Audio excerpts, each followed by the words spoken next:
বানাবো আর chilli chicken, তাই 3 রকমের ক্যাপসিকাম কুচিয়ে নিলাম।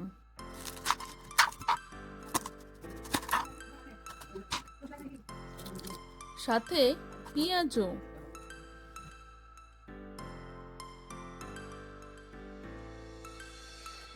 চিকেনটা নুন, গোলমরিচ, রসুন বাটা দিয়ে ম্যারিনেট করে রেখেছিলাম। দিলাম ডিম, একটু কর্নফ্লাওয়ার।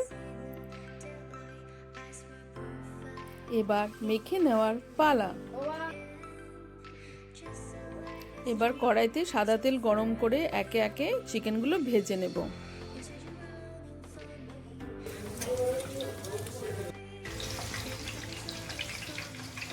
সোয়া সস, চিলি সস এবং টমেটোর কেচাপ দিয়ে মিক্সচার বানিয়ে নিলাম।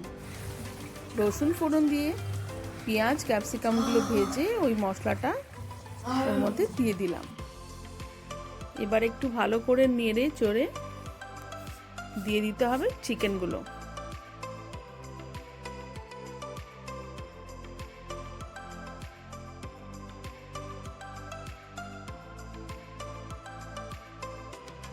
তারপর দিয়ে দিয়েছি এই 5 স্পাইসেস।